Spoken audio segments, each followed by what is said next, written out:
Je ne sais pas si je vais poser une bonne question, mais bon, je vais faire mon possible. Et une question pour revenir sur ce que vous avez évoqué un peu rapidement. Bien sûr, bon, vous avez parlé d'une oppression économique, politique, idéologique, financière de l'Afrique. Peut-être aussi que c'est spécifique au Mali par rapport à d'autres pays, enfin, qu'on peut peut-être distinguer. Et j'avais une question sur le français, puisque vous dites une partie de l'oppression, c'est parce que les conférences, les réunions, les textes, tout se passe en français, donc la langue des dominateurs. Et vous, en tant que ministre de la Culture, est-ce que vous avez pu infléchir quand même les choses dans un autre sens? Autre préoccupation? Je crois qu'il y a quand même beaucoup de choses. Oui. Non, je crois que monsieur avait demandé d'abord. Peut-être pour l'ordre des questions. Michel Marjolais, j'ai le bonheur d'accueillir ma sœur. Et là, je suis également pour représenter l'université, puisque je suis président de la commission Afrique au niveau de l'université de Nantes. Cette commission Afrique a actuellement beaucoup de mal à fonctionner parce que il y a beaucoup de choses sont fermées du sud vers le nord.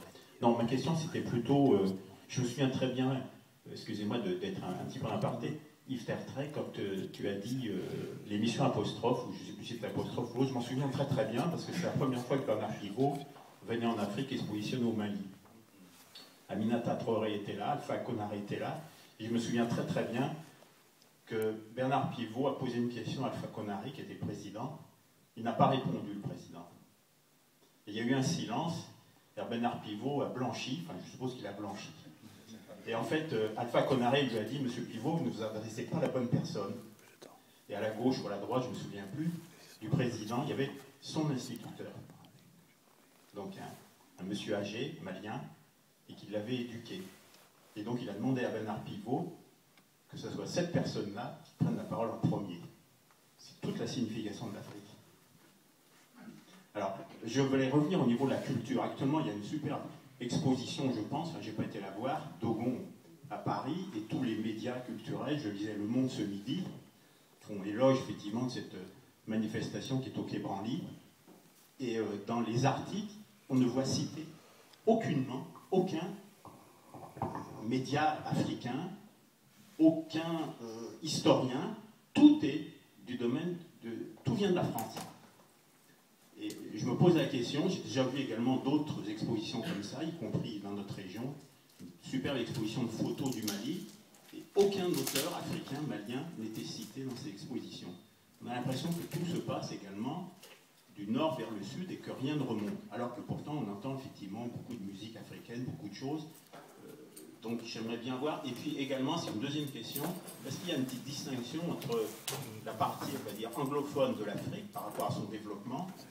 Le Ghana est souvent cité comme un pays qui irait dans le bon sens, hein, peut-être vu du côté occidental, et par rapport effectivement à d'autres pays voisins de l'Afrique de l'Ouest, plutôt francophone. Donc une question qui porte là cette fois-ci sur une dimension plus classique de la culture. Je vais me permettre de vous proposer à ceux qui n'ont pas eu le flyer, enfin je ne sais pas le flyer, les pliants, que nous avons mis sur Internet et que nous avons distribué. J'ai mis sur ce flyer un texte d'Aminata Traoré sur sa réflexion sur justement sur les rapports du Quai Branly et de la population africaine. Donc, j'en ai d'autres. Tout le monde peut avoir son discours. C'était le genre de réponse finalement au discours de Dakar, écrit par le nègre de Sarkozy qui s'appelle Guéno. Je dis, qu'est-ce qu'il a fait des nègres? C'est pas moi évidemment. C'est le président du Sénégal qui a voulu excuser la maladresse, je l'ai mis dans le flyer, la maladresse de Sarkozy par la bêtise de son acte.